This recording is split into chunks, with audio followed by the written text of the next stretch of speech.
College में first time आपसे मिली थी एंड 7 साल हो गए हैं, कॉलेज के 3rd ईयर में मिले थे आप जब मैं बीटेक कर रही थी।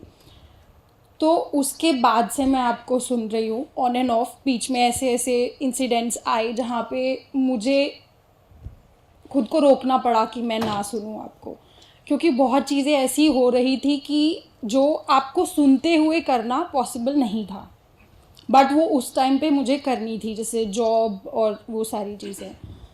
तो प्रॉब्लम सर ये आती है कि मेरे पेरेंट्स को पता है शुरू से कि मैं आपको सुनती हूँ। शुरू में मुझे हेजिटेशन होती थी बताने में कि ऐसे सर हैं और मैं उनको सुनती हूँ, कॉलेज में मिले, और तभी कॉलेज में बहुत प्रॉब्लम्स होती थी मुझे, जैसे स्टेज फियर बहुत ज़्यादा था। एंड आई रिमेंबर दिस, मैं 500 लोग कुछ थे कॉलेज के सेशन में, और मैं 2 घंटे का सेशन था, मैं पूछना चाह रही थी आपसे एक क्वेश्चन और मैं पूछ ही नहीं पा रही थी, और आपने उन सब लोगों में रिकग्नाइज़ कर लिया कि ये 2 घंटे से कोशिश कर रही है पूछने की बट पूछ नहीं पा रही है। जॉब इंटरव्यू था, उसके बाद मैं इतना कॉन्फिडेंस था ही नहीं बिल्कुल भी कि मैं जॉब इंटरव्यू भी क्लियर कर पाऊँ। तो मैंने आपको बहुत ज़्यादा सुना, उसके बाद चीज़ें इम्प्रूव हुई, कॉन्फिडेंस आया। उसके बाद सर जो जो चीज़ें होती रही, मैं नीड बेसिस पे जो जो मुझे प्रॉब्लम्स लगी उसकी वीडियो सुनी, और ऐसे ऐसे एक जर्नी रही, और जो जो वो पड़ाव थे वो पार होते गए। जैसे जॉब का रहा, उसके बाद बहुत प्रॉब्लम्स आई कि कैसे तुम लोगों को फेस करो, चीज़ें समझ नहीं आ रही है, लोग ऐसे क्यों बिहेव कर रहे हैं, कैसे तुम एक्सेल करो किसी चीज़ में। तो वो चीज़ें ऐसे रही, और तब जर्नी थी। पेरेंट्स को कुछ टाइम पहले हिम्मत हुई क्लियरली बताने की कि मैं सर को सुनती हूँ, मुझे ऐसे जाना है सेशन में, ये वो, बट सर सपोर्ट कभी भी नहीं है उनके एंड से, आज भी नहीं है। इवन दो, मतलब मैं ये नहीं बोलूँगी कि from that time, from my 3rd year 4th year, I have achieved enough bit so that मैं उनको ये बोल सकूँ कि ये मुझे करना है, ये मुझे सुनना है। तो मुझे हमेशा से ना वो चीज़ रही कि मुझे पहले प्रूव करना पड़ेगा खुद को, तब कोई चीज़ डिमांड करनी पड़ेगी। तो मेरी जर्नी हमेशा से वही रही। अब सर रिकॉल हो रहा है थोड़ा, तो अभी भी वो चीज़ वो एक्सेप्ट नहीं करते कि क्यों सुनना है, क्यों इस पाथ पे जाना है। उनको लगता है कि ये एक बहुत बड़ा बैरियर है।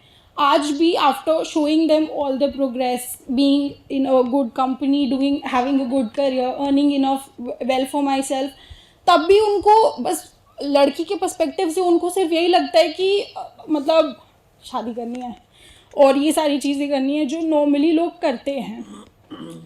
तो सर समझा समझा के मैं थक चुकी हूँ, और प्रूव कर करके भी मैं थक चुकी हूँ।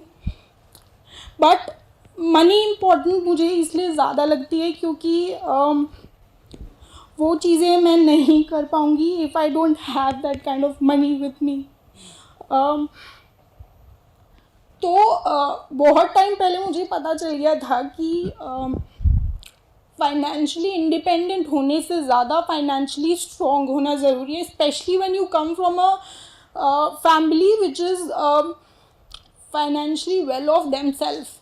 उनको इसके बियॉन्ड कुछ नहीं दिखता कि जब तक मैं, let me put it that way, जब तक मैं महीने का ₹1,00,000 नहीं कमा रही हूँ, वो सुनेंगे भी नहीं मुझे कि कुछ कर भी रही है, ये कुछ कर भी रही है या इसको कुछ फ़ायदा हो भी रहा है उस चीज़ से। तो वो जगल कांस्टेंट रहती है टू प्रूव माई सेल्फ। और इस चक्कर में मैं जिस फील्ड में हूँ, मैंने हमेशा से चीज़ें वैसे ही, जैसे कॉलेज में BSc ड्यू जाने का मन था, बट नहीं, मैंने बीटेक की क्योंकि वहाँ से करियर अच्छा बनेगा। जॉब करी, स्विच किया कि मनी बढ़ेगी।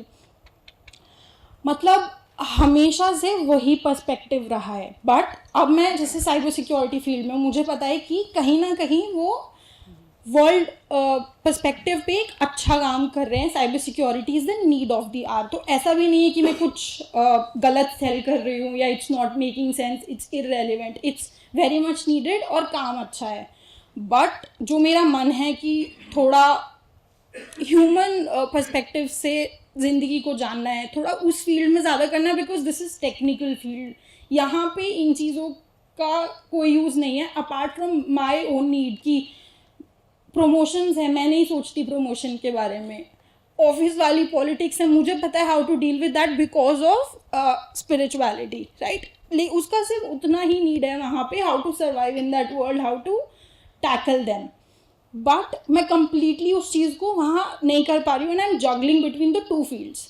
बट अब मैं इसमें कंप्लीटली इसलिए शिफ्ट हो पाती या सोच भी नहीं पाती, क्योंकि वो कंडीशनिंग उस टाइप से है कि I need that money of my own, ताकि मैं वो फाइट कर पाऊँ. मैं अपने पापा को खुल के बोलती हूँ, वो मुझे अभी भी बोलते हैं. मेरी मम्मी तो कहती है इसको पढ़ा के गलती करी, पहली चीज़. और मेरे पापा कहते हैं कि तुझे अपने पैसे का गुरूर है.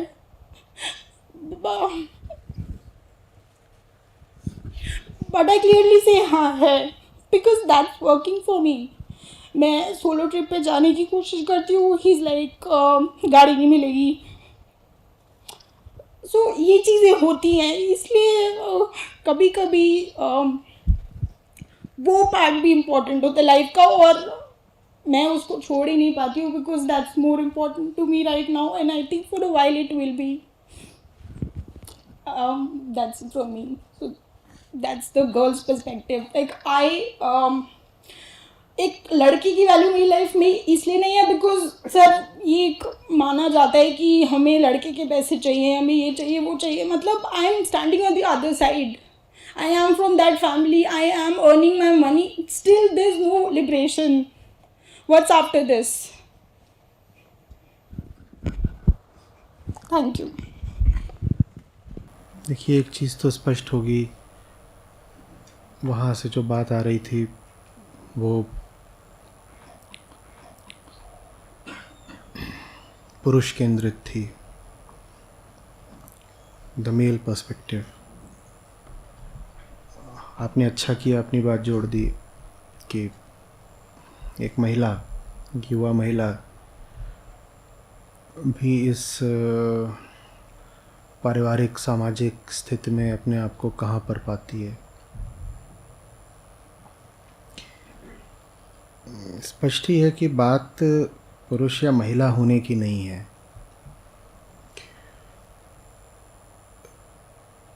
सबके ऊपर बंधन लाद दिए गए हैं, आदमी हो औरत हो कोई हो, बच्चा बूढ़ा कोई हो.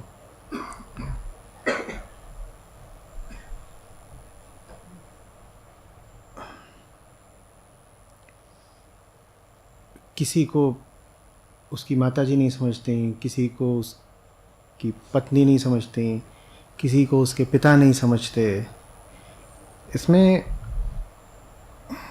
ऐसा कैसे कहते हैं कि बात किसी लिंग विशेष की है, क्योंकि लिंग को दोषी बना दिया तो हमने प्रकृति को दोषी बना दिया कि भाई एक लिंग ही ऐसा पैदा होता है. बात उसकी है ही नहीं, बात हमारे ढर्रे की है, बात उस चीज़ की है जिसको हमने ज़िंदगी समझ रखा है. हम सब ने ज़िंदगी का एक बहुत फालतू खाका खींच रखा है, और चूँकि हमारे देखे वो ज़िंदगी है तो हम वैसी ही ज़िंदगी फिर अपने बच्चों पर थोपना चाहते हैं, या अगर शादी वगैरह हो गई तो अपने पति या पत्नी पर थोपना चाहते हैं. मुझे अनुमति दीजिए, मैं वापस जाता हूँ उसी सवाल पर. मेरे साथ यहाँ पर राघव खड़े थे, तो इंसान है, आपकी तरह इंसान है. 3 साल पहले यहाँ आए थे, तब जितना कमाते थे 3 साल बाद भी आज यहाँ शायद उसका आधा भी ना कमाते हो.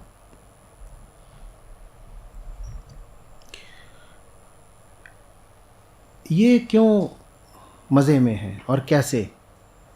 इनके भी माँ बाप हैं, शिक्षा है, जिस कैंपस से आ रहे हैं वहाँ बड़े महत्वाकांक्षी लड़के लड़कियाँ और माहौल होता है, तो ये कैसे मज़े में घूम रहा है? और यहाँ पर है संस्था में तो ऐसा नहीं कि यहाँ कोई बहुत फूल बरसाए जा रहे हैं. मैं कैसा हूँ इसका कुछ अनुमान आपको है ही. तो जिनके साथ मैं 24 घंटे रहता हूँ, इतना समय गुजारता हूँ, मैं उनके साथ बहुत कोमल, मासूम, मुलायम तो नहीं रहता हूँगा। तो ये वो सब अनुभवों के साथ भी प्रसन्न है। कैसे? अंतर कहाँ पे आ रहा है? नहीं, इस व्यक्ति में और आप में अंतर कहाँ पर आ रहा है? चुनाव तो मैं कह रहा हूँ आप भी कर लेते हैं। ये व्यक्ति चुनाव करके भी, ऐसा चुनाव जो आपको भारी लगता है, वैसा चुनाव करके भी ये व्यक्ति बहुत हद तक मस्त कैसे है? और आपके लिए वो चुनाव इतना भारी क्यों हो जा रहा है? आप उसी चुनाव की बात पर परेशान हो जा रहे हैं, दुखी हो जा रहे हैं। ये व्यक्ति अपेक्षतया मौज में क्यों है? अपना जो उन्होंने एक स्टैंडर्ड जो बोलते हैं कि हम जो सोचते हैं कि हमारे जो प्लेजर की परिभाषा है, मज़ा लेना है। नहीं, मज़े तो वो पूरे लेता है। ये स्विमिंग जाता है, ये खेलने कूदने जाता है, ये घूम घाम भी लेता है। मज़े में क्या कमी है? गया कहाँ? तो मज़े ही ले रहा होगा कहीं। आचार्य जी, जैसे कि लोग जाते हैं, ये दूसरे आईआईटीएन भी हैं, ये भी आपके सामने खड़े हैं, ये भी आईआईटीएन है। ये मज़े कोई कम लेते हैं? इनकी शक्ल देखिए, मैं परेशान हूँ इनके मज़ों से।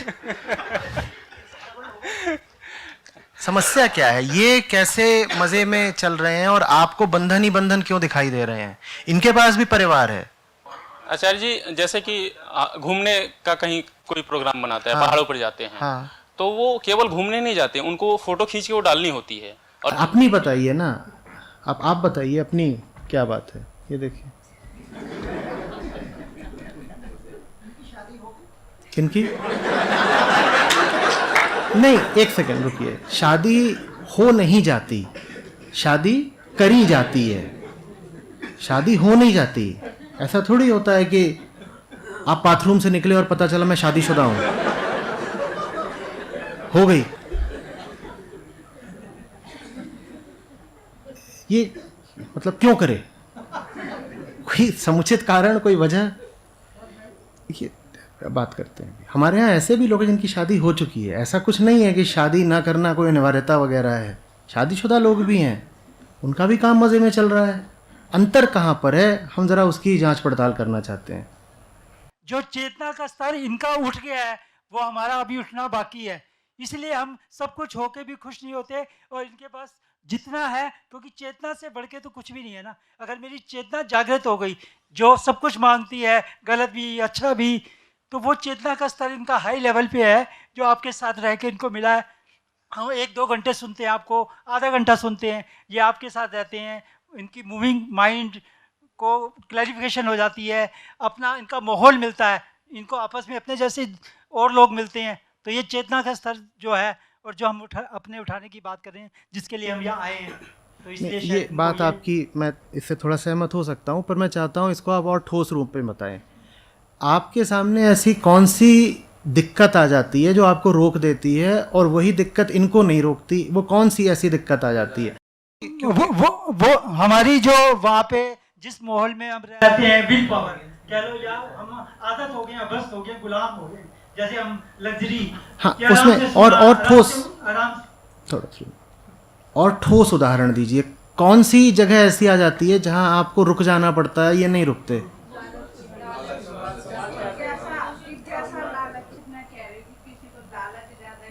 नहीं, लालच किस चीज़ का? आप बिल्कुल ठीक कह रही हैं, मैं उसको एकदम ज़मीन पे लाना चाहता हूँ। किस चीज़ का लालच है जो आपको पकड़ ले रहा है, इनको नहीं पकड़ रहा? नहीं, लोगों को ये लगता होगा कि ये बच्चा इस लाइन में जाने के बाद शायद शादी नहीं करे या आगे। नहीं, ऐसी कोई मजबूरी तो होती नहीं, लोग शादी करते हैं, संस्था में शादीशुदा लोग हैं। ये और लोगों की सोच होगी शायद। नहीं, संस्था की मैं थोड़ा सा और कुछ अलग पूछ रहा हूँ। मैं पूछ रहा हूँ, आपने कहा था कि सन्यासी होने के अलावा, बात यहाँ से शुरू हुई थी, आपने कहा था सन्यासी होने के अलावा कोई विकल्प नहीं। मैं कह रहा हूँ ये बिल्कुल सांसारिक आदमी है और अपेक्षतया बहुत अच्छी ज़िंदगी जी रहा है, सन्यासी तो नहीं हो गया ना। तो ऐसी ज़िंदगी जीने में आप कहाँ अटक जाते हैं? किस चीज़ का फियर?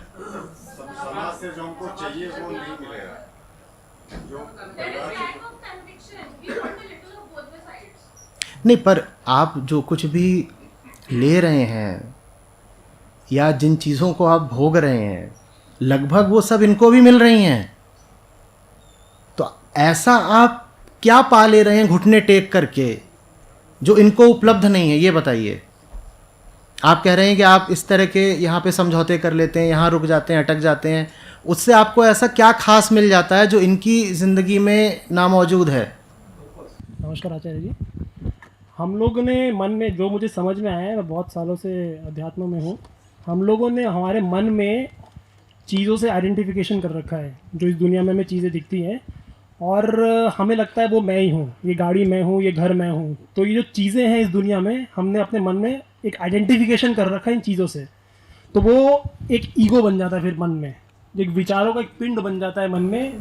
ये सिद्धांत है। मुझे और ठोस बताइए, आपको क्या खोने का डर रहता तो है? यही खोने का डर है जब हमें बोला जाता है कि इससे हमें दुख मिल रहा है इस आइडेंटिफिकेशन से, क्योंकि हम दुख एक्सपीरियंस करते हैं इस आइडेंटिफिकेशन से।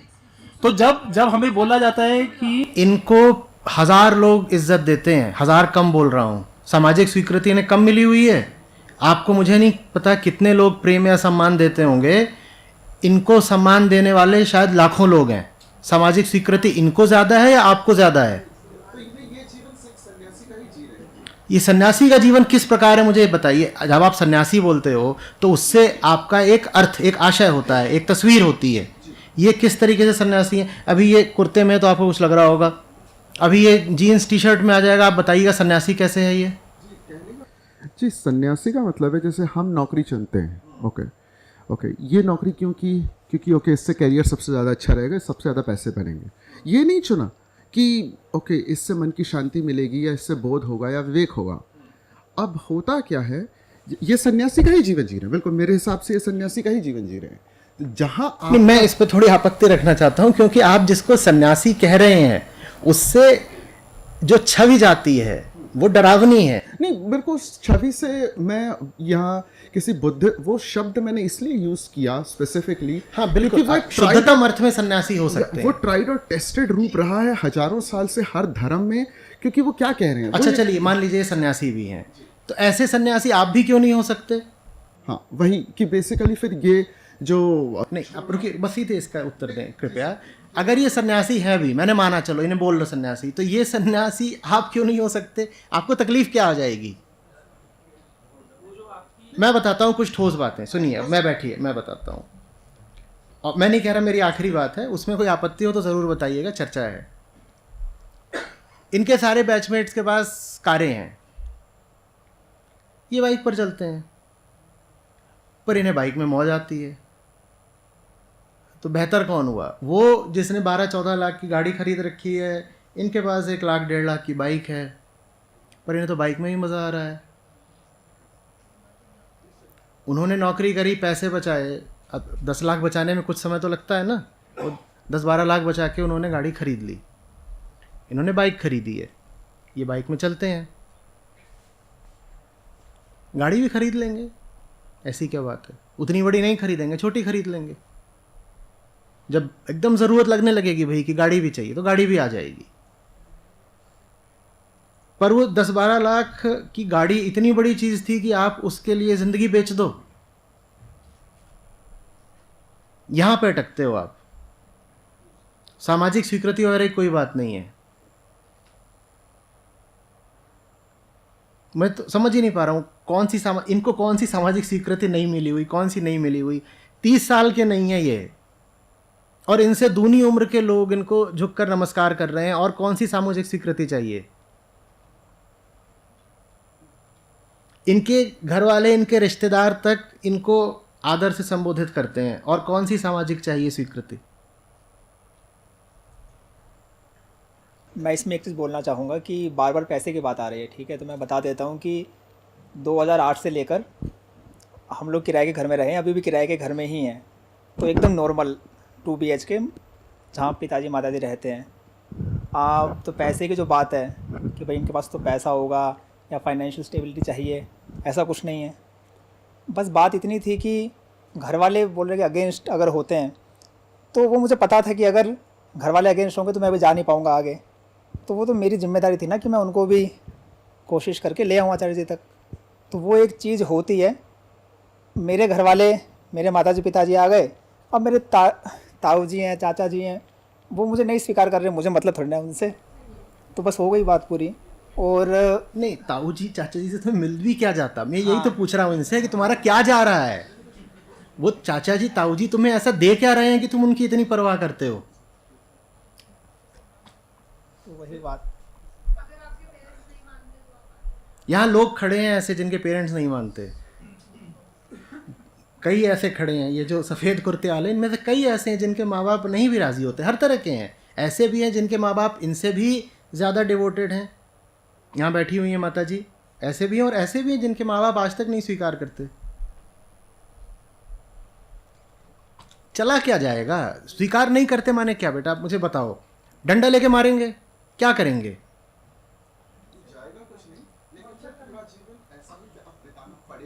ऐसा जीवन बिताने में तकलीफ क्या है? इसमें तकलीफ क्या है? आपको जैसे आचार्य जी ने बोला कि कुर्ता पजामा पहनकर खड़ा है, संस्था के अंदर आचार्य जी ने कंपलसरी किया हुआ है कि सब लोग स्पोर्ट्स भी खेलेंगे, सब लोग अपनी पढ़ाई भी करेंगे। तो जो हम लोग जीवन जीते हैं उसमें सब कुछ वही होता है जो आप लोग करते हैं, स्पोर्ट्स भी खेलते हैं। इनफैक्ट मैं जब देखता हूँ कि मेरे बैचमेट्स हैं वो स्पोर्ट्स नहीं खेल पाते हैं, हम लोग खेल पाते हैं, तो हमारा जीवन तो ऊंचा ही हुआ ना। बस ये है कि सांसारिक तरीके से भी ये बेहतर जीवन जी रहे हैं संसारियों से। जिसको आप सन्यासी बोल रहे हो वो संसार के मज़े लूट रहा है। ये सब कुछ करते हैं, ये पूरा भारत घूमते हैं, ये खेलने जाते हैं, पढ़ाई करते हैं, ये मूवी भी देखाते हैं, सब कुछ करते हैं। मैं इसीलिए जो पूछना चाहता हूँ कि आप कौन सा तीर मार रहे हो वो जीवन जी करके जिसमें आप कहते हो अटके हुए अटके, उसमें मिल क्या रहा है आपको? पर एक जो मेरा डर है वो मैं बताना चाहती हूँ।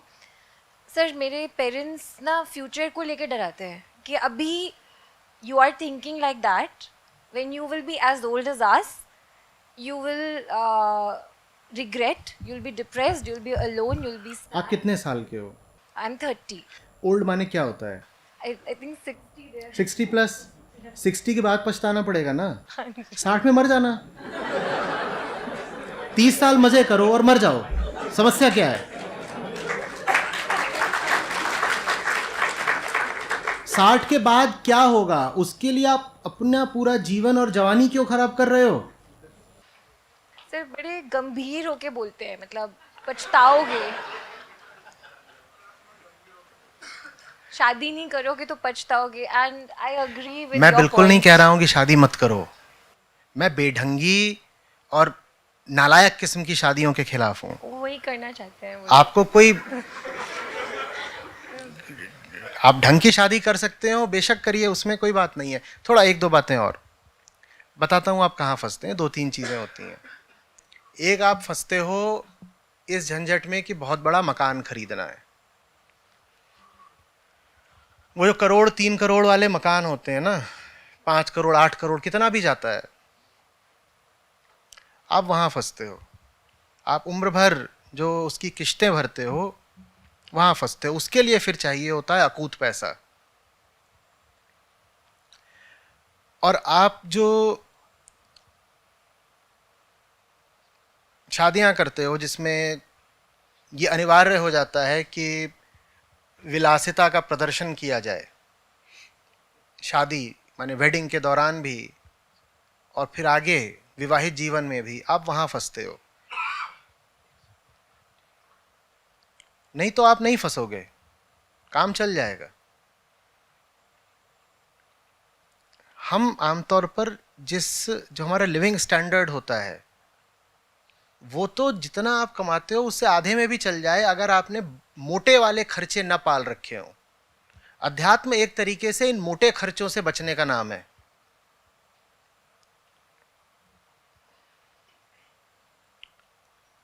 मेरा जो बैच है आईआईटी का, आईएम का, उसकी औसत तनख्वाह सालाना इस वक्त 2 से 3 करोड़ रुपए है।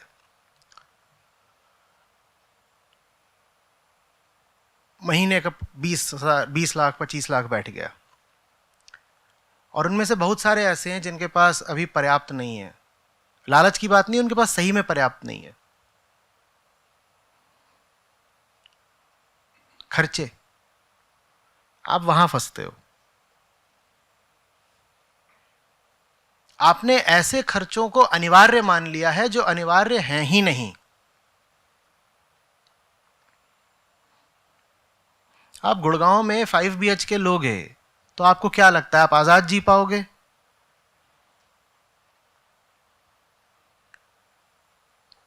ले रखे हैं, महीने का 20-25 लाख आता है तब भी कम पड़ रहा है, सही में कम पड़ रहा है, नहीं होता उन पर। 20-25 साधारण बोल रहा हूं, और उससे ऊपर वाले ही बहुत हैं, डॉलर वाले हैं जो इनका तो कोई गिनती है नहीं, डॉलर वालों की तो महीने का करोड़ों है उनका।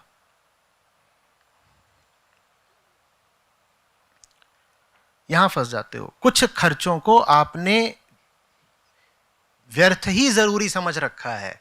फिल्मों ने आपको सिखा दिया है कि 2 करोड़ की शादी नहीं करोगे तो तुम इंसान ही नहीं हो, मुर्गा हो तुम। अब आपको बहुत सारा पैसा चाहिए क्योंकि आपको 2 करोड़ वाली शादी करनी ही करनी है।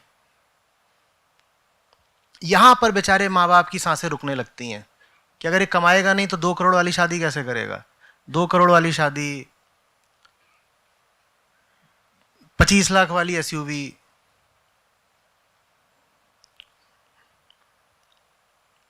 और फिर अगर पत्नी घर ला रहे हो तो उसके सामने पैसे का प्रदर्शन करना भी जरूरी है। इसीलिए तो भारतीय पुरुष की मानसिकता रहती है कि पत्नी मुझसे ज्यादा ना कमाए।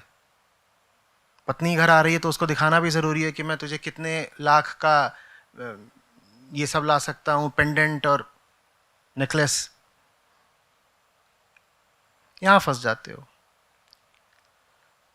नहीं तो वो खर्चे जो जिंदगी को बिल्कुल मस्त और आनंदमय बनाते हैं वो बहुत बड़े नहीं होते।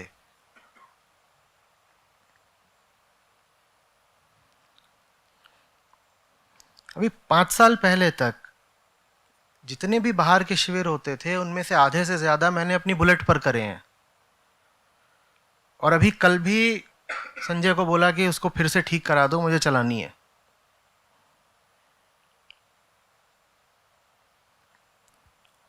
और आप SUV में बैठकर जाते हो पहाड़ों पर, मैं आपको गारंटी बता देता हूं उससे ज्यादा मजा बुलेट पर आता है। और मैंने 4-4 घंटे भीगते हुए पहाड़ों पर चलाई है, बर्फ पर चलाई है। चोपटा गए थे, बर्फ पर एकदम स्किड कर रही है और लेकर गए, उसी से वापस आ रहे हैं। बारिश भी हो रही है, पूरे गीले हैं, बर्फ है, गीले हैं और चल रहे हैं। और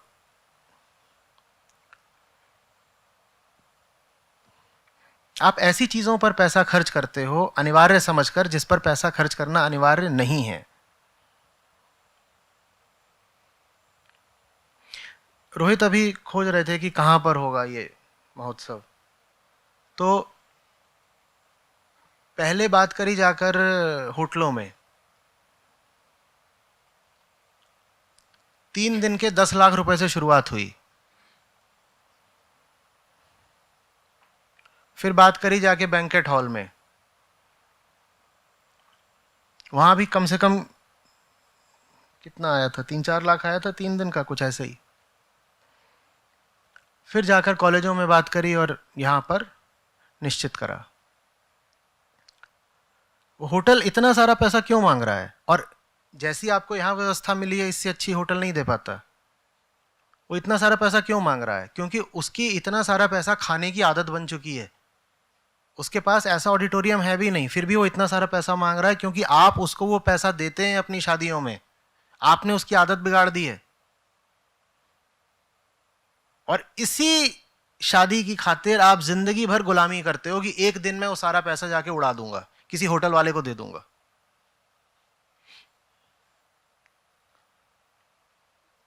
लड़की पैदा होती नहीं है कि बाप पैसा जोड़ना शुरू कर देता है अपने आर्थिक स्तर के अनुसार, इतने करोड़ दहेज देना है, इतने करोड़ दहेज देना है। और फिर आप कहते हो कि देखो हम सही जीवन कैसे जी सकते हैं, पैसा भी तो चाहिए ना। मैं नहीं कह रहा पैसा नहीं चाहिए, पैसा चाहिए। मैं पूछ रहा हूं पैसा किस लिए चाहिए?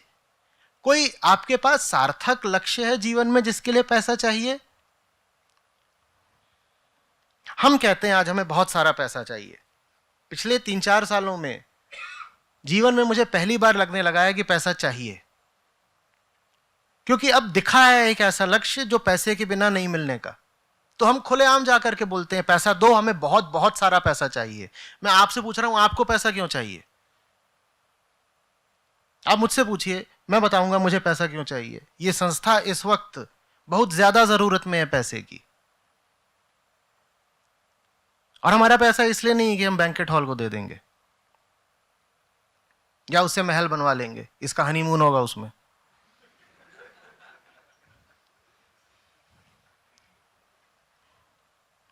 आप पैसा जोड़ क्यों रहे हो, मुझे समझा तो दो। आप होटलों के रेट हाई करने के अलावा क्या करते हो जीवन भर? पूरा आपने मार्केट सिस्टम खराब कर रखा है। छोटा सा एक हॉल होगा, वो उसका कहता है दिन का 4 लाख रुपया। कहता हूं इसकी गलती नहीं, इसकी आदत तो आम मध्य वर्ग और उच्च मध्यम वर्गीय लोगों ने खराब करी है। वो देते हैं वाकई इतना,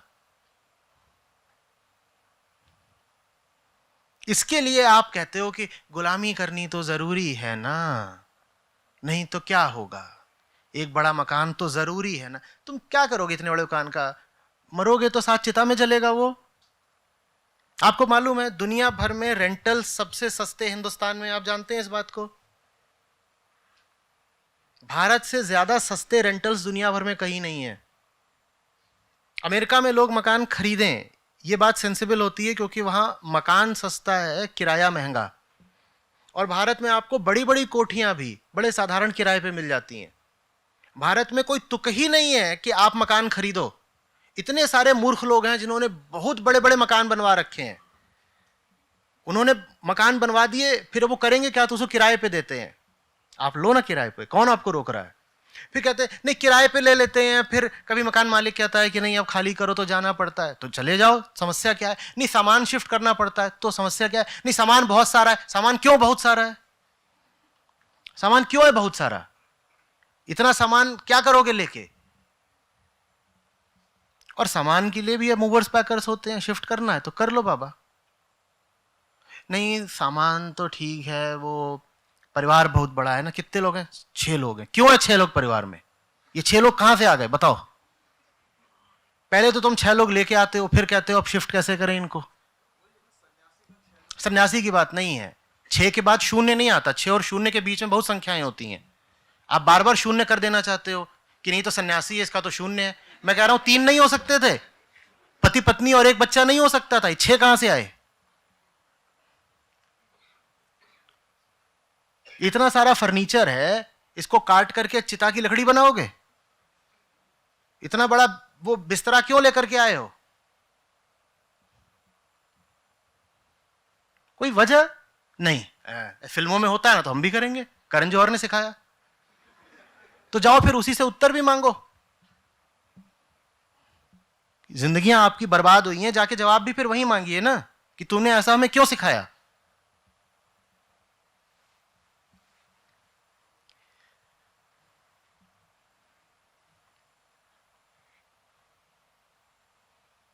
अच्छी किताबें हों, अपना एक वाहन हो,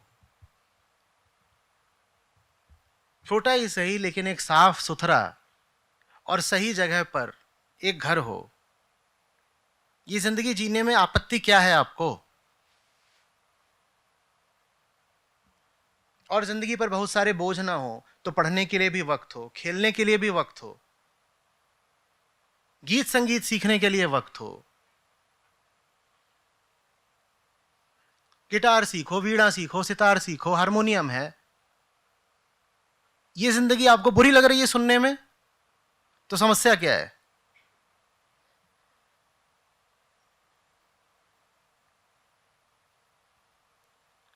समस्या क्या है? नहीं वो ना, वो जीजा जी की शादी हो रही है तो उसमें जाना है, तो जीजा जी की शादी में जाना है तो कम से कम 1 लाख रुपया का लिफाफा तो देना पड़ेगा ना। समस्या यहां आ जाती है।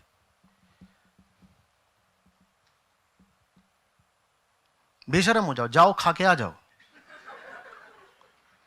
समस्या क्या है? लिफाफा दे दो लिख करके, ऊपर ही लिख दो इसमें 1 लाख रुपया है, खाली दे दो। फिर बोलो बड़े चोर आते हैं आप, क्या कैसे आदमी हो आप, मेरा 1 लाख रुपया चुरा लिया। नहीं समस्या क्या है? इतने गंभीर क्यों हो रहे हो बेटा? इतनी गंभीरता की क्या बात है इसमें? हाँ, बोल रहे हो घर से गाड़ी मांगते हैं, गाड़ी नहीं देते तो खरीद लो ना। ओला किस लिए है? घर वाले गाड़ी नहीं दे रहे तो ओला भी रोक देंगे। मेल स्पेसिफिक क्या बात है? फीमेल को ओला में नहीं घुसने देते? फीमेल ओला क्या होती है? फीमेल ओला क्या होती है? क्यों नहीं हो सकता बताओ ना। इंडिया नहीं, तुम अपनी बात बताओ। तुम अगर करोगे तो क्या हो जाएगा? अगर करोगे तो क्या हो जाएगा? उत्तर दो। कुछ नहीं होगा, यही तो बोल रहा हूं सर, बल्कि अच्छा होगा। तो यही तो बोल रहा हूं सर, लेकिन मैं और वाइडर पर्सपेक्टिव पे बोलना चाह रही हूँ हाँ। कि सर आपने बोला चलो बाइक की बात हटा देंगे। हाँ। हम लड़कियां होते हैं, हमें घर का नहीं प्रेशर होता कि हमें घर बनाना है। ठीक है, क्योंकि शादी की बात रही, मैंने तो अपने पापा मतलब ज़्यादा खर्च ना चाहते, उनका सपना ही यही है कि मैंने जो जोड़ा है मैं खर्च करूं, इतना करूं। मेरी लड़ाई सिर्फ ये है, मैं करने नहीं दूंगी। ठीक है, तो मुझे नहीं करना है तो वो। मत करो। सर मैं यही जानना चाहती हूँ कि ये मैं खर्चा नहीं करती ज़्यादा, मत जितना करो। सर नॉर्मल लड़कियां करती है, मत क्योंकि करो। मेरा पर्सपेक्टिव है नहीं करना है उन चीज़ों पे। समस्या कहाँ है? सर फिर भी यही मैं पूछना चाह रही हूँ, मेरा ब्लॉकेज कहाँ है? मैं फिर कहीं भी नहीं वो है। क्यों नहीं कर पा रही? इसी को तो माया कहते हैं। सर मुझे माया जो है ही नहीं उसको माया कहते हैं। कोई ब्लॉकेज नहीं है। सर सिक्योरिटी का इशू है Security कि माने मैं क्या होता अपने है? पैरों पे खड़ा, ताकि मुझे ना पापा से ना किसी लड़के से कुछ आप भी पढ़े लिखे मांगना हो, पड़े। आपके पास वर्क एक्सपीरियंस है, आप भूखे नहीं मरने वाले। कौन सी सिक्योरिटी की बात कर रही हो तुम? सर, कौन सी सिक्योरिटी से डरी आजकल हुई हो? हर अच्छी चीज पर एक प्राइस टैग है ठीक और है। एवरीवन इज रिकॉग्नाइजिंग बोलो, कि if एक चीज something is बताओ good- ना, कौन सी ऐसी चीज है जो तुम्हें चाहिए? प्राइस टैग है नहीं सर मिल रहा है। Let's say organic food, it's a very basic thing. ठीक है, उसके लिए एक आदमी का ऑर्गेनिक फूड महीने में कितने का आता है? सर मैं एक इंसान की बात नहीं कर रही। तुम If एक you have इंसान a हो, तुम दो family- नहीं हो। चलो सर मेरी बात भी करते हैं, लेकिन हर एक ऑर्गेनिक फूड एक इंसान का महीने का ऑर्गेनिक फूड कितने का आता है कि तुम नहीं खरीद पाओगी? सर 500 रुपए का महीने का? सर 1000 महीने 2000 का? इतना ही मैंने नहीं खरीदी सर सब्जियां। यही तो दिक्कत है ना। सर मैं ऑनलाइन जब ऑर्डर करती हूँ तो महंगा ऑर्गेनिक फूड आता है महंगा, महीने का 5000 8000। एक आदमी का इससे ज्यादा का नहीं आएगा। तुम्हारे पास इतने पैसे नहीं होंगे, एक आदमी के खाने के पैसे नहीं होंगे तुम्हारे पास। तुम डरे किस बात से हुए हो वो तो बता दो। एक चीज की बात नहीं है, और बहुत बताओ। चीजें होती हैं जो तुम्हें और करनी जैसे होती है। जैसे खाने के अलावा और क्या बात है? बोलो। सर जैसे कहीं जा रहे हैं, ठीक ट्रिप है, पे जा रहे हैं, जोड़ते हैं हम, पैसा जोड़ेंगे, तुम्हारी सारी अनिवार्य आवश्यकता है। फर्स्ट टाइम एक सोलो ट्रिप लिया, ठीक मेरे है। को बहुत डर था उस ठीक चीज है, का, तो मैं बाइक तो भूल जाऊं, मुझे कार में ही जाना था। ठीक है, कार में दूसरी गए। चीज सर होटल्स होते हैं, तुम कोई कहीं अरे भी मैं नहीं जान रुक गया, सकते होटल as a में गए girl। आप 5000 वाले होटल में चले जाओ। मैं पूछ रहा हूँ ये सब मिला के भी कितना खर्चा बैठ जाएगा बताओ? सर 50,000 तो महीने का मिनिमम चाहिए सब चीज करने 50,000 कमाने के लिए अपने आप को बेचना आवश्यक है। 50,000 इतना बड़ा अमाउंट है? सर मैं अगर सोचती हूँ तो लाख के नीचे कुछ होता नहीं आज के अरे टाइम। अभी 50,000 बोला, लाख का सर इतना लेकिन चाहिए? सर वो चीज मैं वो बोलना चाह रही हूँ कि वो बिल्कुल बेसिक चीजें हैं। और बिल्कुल बेसिक के ऊपर का क्यों चाहिए सर, तुम्हें? रोज- अभी हमने कहा रोज चीजें एक महंगी सेकंड, होती नहीं जा नहीं रही थमो तो बेईमानी हो रही है अभी ये। अभी हमने कहा 5,000 का कमरा, तब जाकर के बात 50,000 पे पहुंची। अब बोल रही हो बेसिक है। तुम्हें कितने हजार का कमरा तो चाहिए? सेव भी तो करना है कल के लिए। कल के लिए सेव करना है? सर, कल कमाना छोड़ दोगी, तुम्हें क्या हो जाएगा कल? सर कुछ तुम्हें भी हो सकता कल- है राइट। एक बेसिक सेविंग तो सबको चाहिए होती है ना। बेटा सेव हो जाता है उतना, उतना तो तुम्हारी कंपनी पीएफ ही काट लेती होगी। कौन कह रहा है उतनी सेविंग नहीं हो रही? तुम्हारे पास कोई वजह नहीं है, तुम वजह ढूंढोगे तो बस कुतर्क निकलेंगे। कोई वजह नहीं है।